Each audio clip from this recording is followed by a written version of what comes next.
Your thoughts return to the harbor in the aftermath of the siren's newfound slumber. Curious to see if you'll see a difference at all, you head south, where the tides slam against the city's old fortifications. You'll never get used to the smell. The closer you walk to the docks, the more alive the shadows look, and at their starkest under the scorching midday sun, they buzz with the prospect of violence. A great clamor guides you to one of the warehouse streets, and you need but a look to understand what has the shadows so riled up. Ah, god damn it. A crowd forms a wall between you and the two city guards, whose halberds are poised and at the ready. Tell those pricks that without the Dockmaster, none of us would be here. Dockmaster okay? If you want to get to him, you'll have to go through us first. Bastions encircled by sailors and even some foreign merchants. The orders... Screw your orders. The Dockmaster ain't going nowhere near the Citadel. Now get out of here. Get out of here. Fuck off. No one messes with the Dockmaster while we're around. Rallied around the bastion, the crowd chases away the guards. All you can see behind the wall of people are their halberds moving. Hey, Bastion. What happens, when they send 5 times the number of guards? 5, 20, 100 of them? It doesn't matter, boss. They have beef with you, they have it with all of us. You sappy lot. Ah. The camaraderie. The crowd disperses, not before everyone shares a word with the Dockmaster. He seems surprised to see you. Let's see. I didn't expect you in the crowd. I don't know. I just kind of wound up here. Make a joke. He rolls his eyes with a smile. He looks less weary than the last time you saw him. His shadow mirrors his movements instead of having a life of their own. Just as you think that, he waves at you. I take it the Citadel learned of your involvement with the Halls. It was only a matter of time, truth be told. I expected them to replace me. I was only fined instead. It almost sounds like you wanted to be replaced. Listen. Retirement. He looks around to make sure no one can hear him. Spot on. Look, I love Carolise. I have shared a meal with the Janissaries of Wahrit and seen the tombs of Kemet, and even sailed to the edge of the world past Lusitania. And yet I always come back. I love hearing stories of what our neighbors are up to now that I have my age and all that. His brows furrow. What I don't love is having people who have never set foot on a ship tell me what to do. Valid. Mariner's got your back, buddy. A big smile makes his eyes twinkle. They were, weren't they? Moon-touched, all of them, I tell you. There was only a fondness behind his barb. Before the Citadel sends more guards to agitate my people, I'll pay the fine and hear what they have to say. He smirks. And probably ignore it. From one street over, someone yells in a foreign tongue. Bastion turns around and yells an answer. I'll be going. Thank you again for all you've done. Rest assured, it won't be forgotten. Yippee! He traces a symbol of the Prime in the air and sprints away. Bum bum bum. Sitting at your counter in the temple makes your mind wander. Why is Nessa taking so long? Who came to visit? Hey! Lapo! Brother Mattia and Lapo walk over. Their friendship seems unlikely even after seeing them next to each other. Like an uncle and his very concerning nephew. I still don't trust Mattia. What are you doing here? Shouldn't you be in the hinterlands by now, looking for what's killing them? I'm waiting for Nessa. Lapo turns towards Brother Mattia to explain. She's the apothecary I told you about. One that's taking her sweet time. Can't rush the works of herbs. Bah. Bah. I was a peasant. I sent him back home on horseback with some of Nessa's theriac in his pocket. When? The day after you brought him in. I couldn't afford to feed him, and I'm not fond of skipping meals like someone I know. The rider told me that he survived the journey and that his wife helped him inside. Okay. We did enough was to make him survive. Poor family's been through it, so it depends on him. Do you think he'll make it? Do you think he'll make it? Nessa left him once with enough medicine to last him a night. He'll survive until then. The rest is up to him. You have things to do. I'll leave you to him. He turns on his heels and Brother Mattia follows him. Get in touch with me if anything happens. Will. The rest of the day is unremarkable. When you're sealing the ink bottles and cleaning the tips of the quills, someone approaches your table. It's Silas, light on her feet with a half-bitten apple in her hand. You have no idea how happy I am to see you here. Where else would I be? Playing with blood with the miss? Glad it's not the case. Oh, how wrong she is. Yeah, no, definitely. We weren't playing with blood, and I was definitely not playing with Marinette and all that good stuff, and definitely didn't start a cult.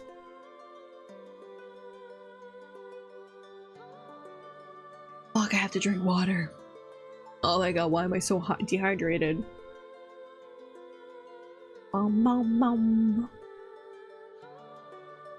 She looks in exceptionally high spirits. I haven't seen you in a while. Yeah. How have you been? Very busy. I have been taking gigs here and there. A radiant grin makes her cheeks rosier and she takes out a string of jingling coins from her pocket. I thought the money from the bodyguarding would have run dry by now, but I'm still getting paid. How about we put it to good use and go to the Rose to celebrate? Let me put everything away first. You roll up the unused paper and store it in the desk drawer. It's running low. Silas leans over to the counter and bites into the apple. Hey! Daily Star! Onyx! Hello, my love! How are you?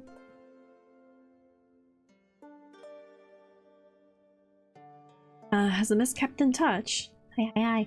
Onyx, I have delightful news. I have great news. Guess what I found out?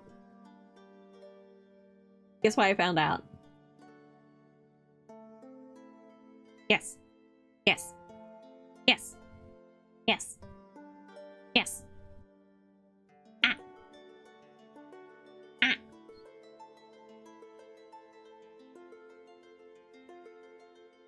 I'ma tell you. Eventually.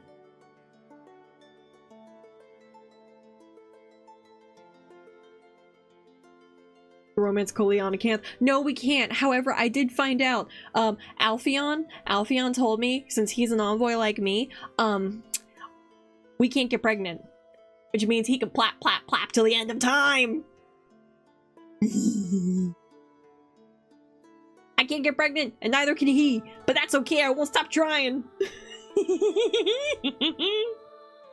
Yippee! It's because we're definitely not human. Yeah.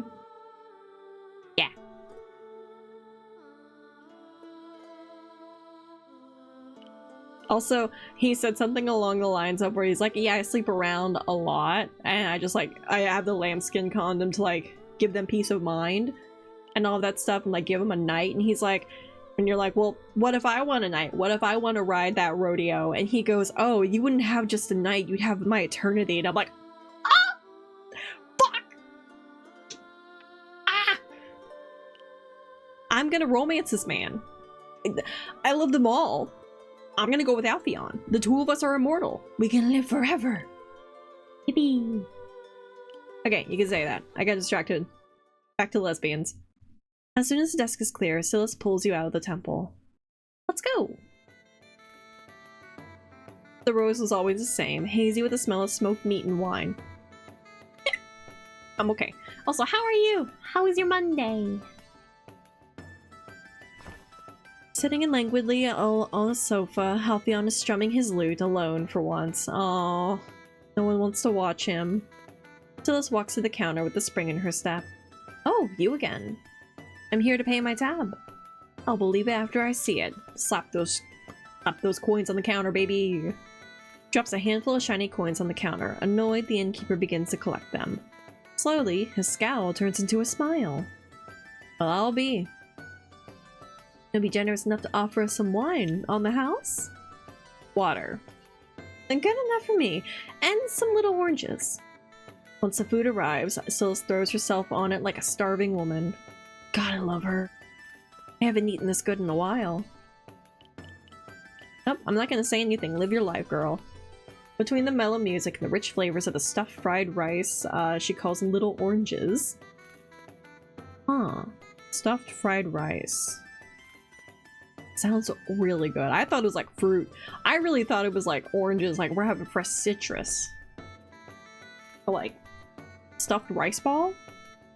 Sounds good. Ended up leaving work early because I feel icky. Took some meds and slept for a bit when I get home. Well, I hope you feel better. So like a seasonal cold, or hopefully it's nothing too bad.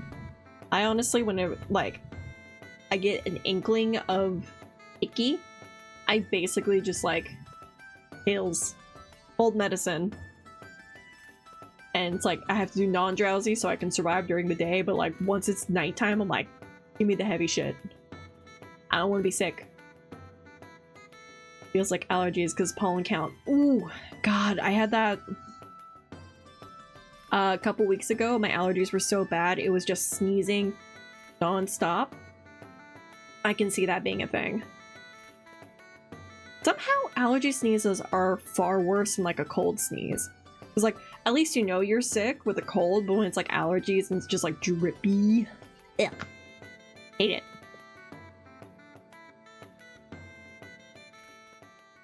Tillis insists on escorting you to the gates of the refrain.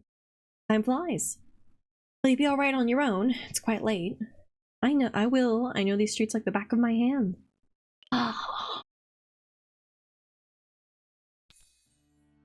Yippee! You reach for her hand, and to your surprise, she lets you take it. You raise it so that the moon can bathe in the light. Where would the refrain be then?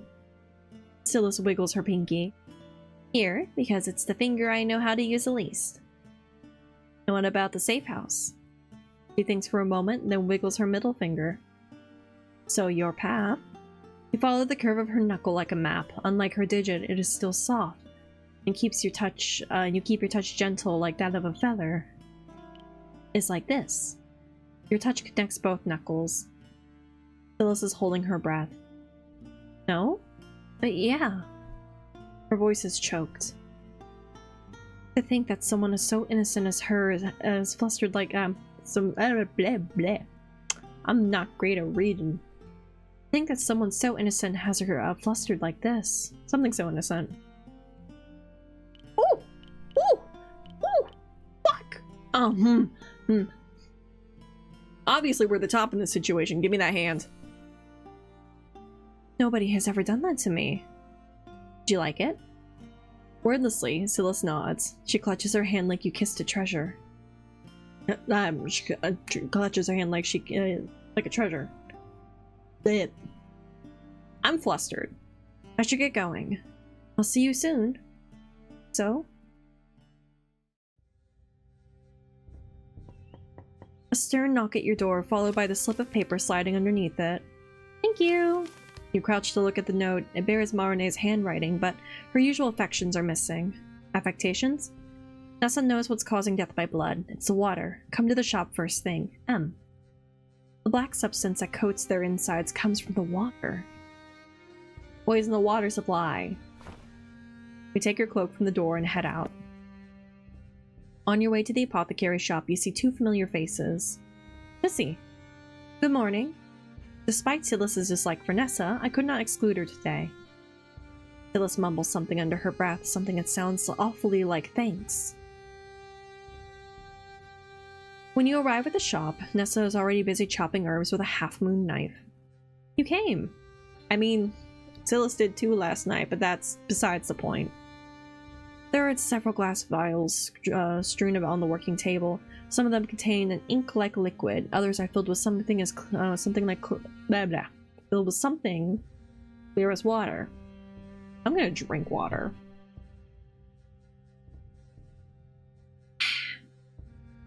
I'm so good at reading shit.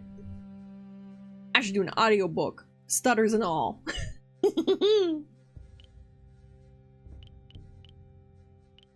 What do you need us to do? Do you remember the man you helped? The one with the small child? You nod.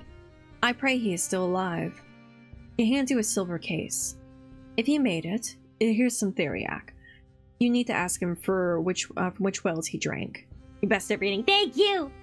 Appreciate it. And you're not just saying that because you're my mod and my bestie. I had a hiccup. But yeah. Thank you for having my back. Aren't they all poisoned? Not all of them, and no, according to Nessa, there are countless of them. That means they're unable to count, right? And countless, there's so many. We can do that. May you be successful in your endeavor, O envoy. Use the E-word in front of Silas. Carolis comes alive as the sun rises in the sky. One of the arteries of the city sees a sizable yet quiet crowd, young and old alike, watching an artist perched atop a ladder in awe. Brush at hand, he's retouching the old fresco on a wall. Sorry, need to pass. Sorry. The fresco depicts a lady prime with a cornucopia filled with wheat and olives and flowers. Ooh. We were not in a hurry, and I would like to have joined the crowd. Were we not in a hurry? I would like to have joined the crowd. You would like to watch paint dry? She likes the arts, duh. Once you pass the congestion, the streets are clear until you reach the gates. Several guards keep their halberds upright, and a threat if you've ever saw one. A man. But now, a man with a straw hat sits on the ground, looking resigned, while a couple of guards empty his wagon. This is just what we needed. One of the guards approaches you, weapon in hand. Warning, apologies for the holdup. This shouldn't take. She eyes your group with wariness. Behind her, more guards open crates and sift through the contents. What you looking for? The power of your words make her stagger. You look respectable. You look like respectable folks. No harm in letting you know. Silas coughs to mask her chortle. Someone's been smuggling seeds to the hinterlands. Smuggling seeds? Persimmons are a delicacy reserved for the Citadel only. They started growing persimmons in the hinterlands and become a peasant's fruit. Wow. You're blocking seed? So mean. What is wrong about that?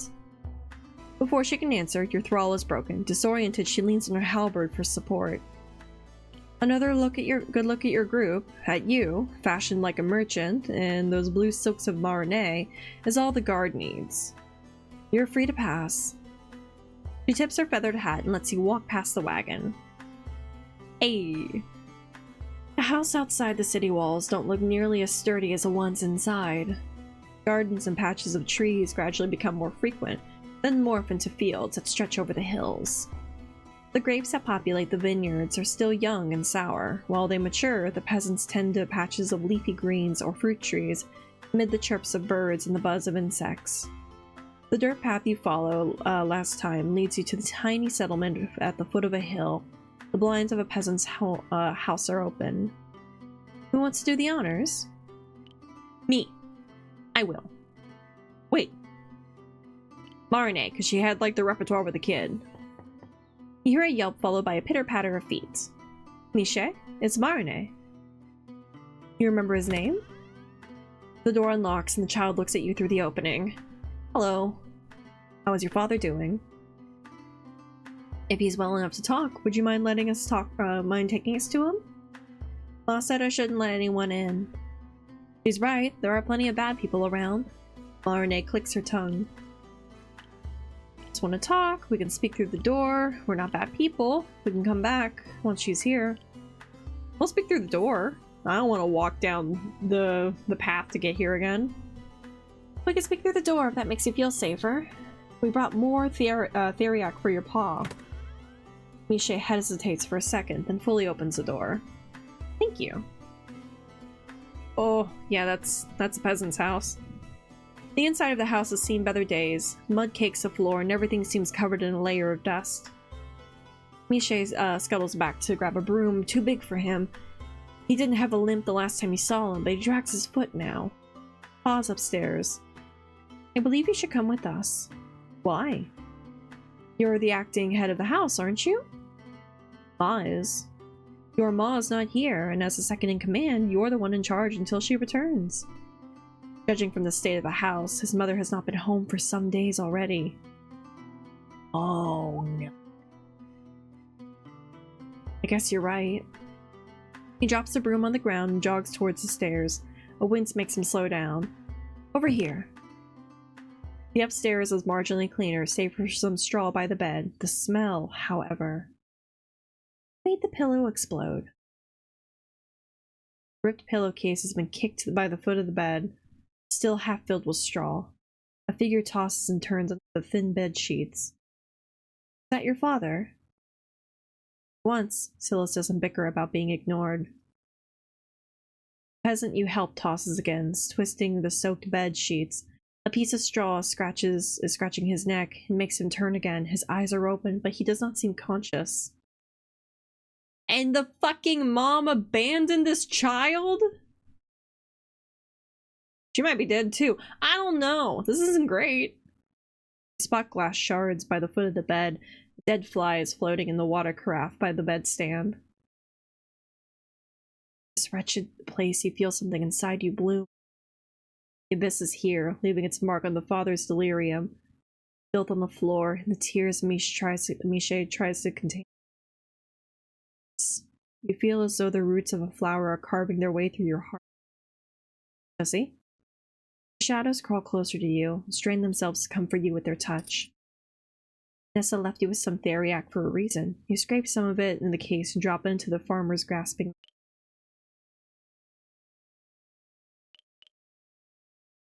Assist the child in despair. I don't like that one. Damn it! I'm not high enough level for delirium. Alright, find the mom.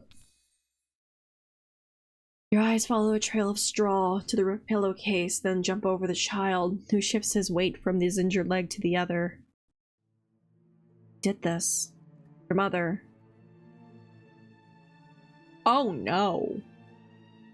Misha's eyes widen as your magic cleaves through his memories to unearth the truth. You will feel better after telling us. It is a command, one easy to impose on his impressionable mind.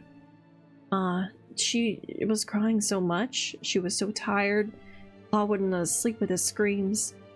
His voice is flat as he recalls the events of the past days. Your grip on his mind is gentle, like a hand that supports and fans away the fog obscuring his memories. She yelled that it was his fault. That it was Pa's fault. She took the pillow and tried. Words die before they can come out. Didn't even fight back. I tried to take the pillow from Ma and she pushed me away.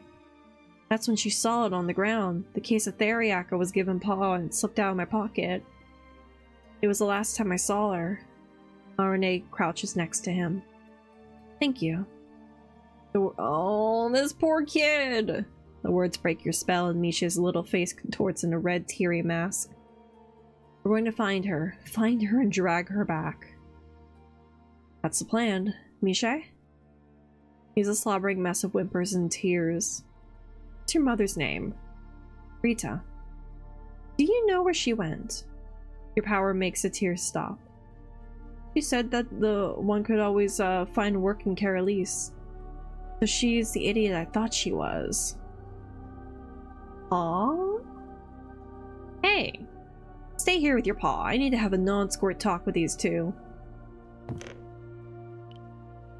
Ah yes, the adults are talking. Would it kill you to be more sympathetic? Well, we gotta hide. Because I am sympathetic. His ma's a dumbass and a country bumpkin. I can imagine her passing through the city gates, flaunting the theriac and getting tricked immediately. She's probably in a pillow house if she's alive. The mom's at the brothel! Pillow house? Doing the oldest job in the world. You still remember what she looks like? You nod.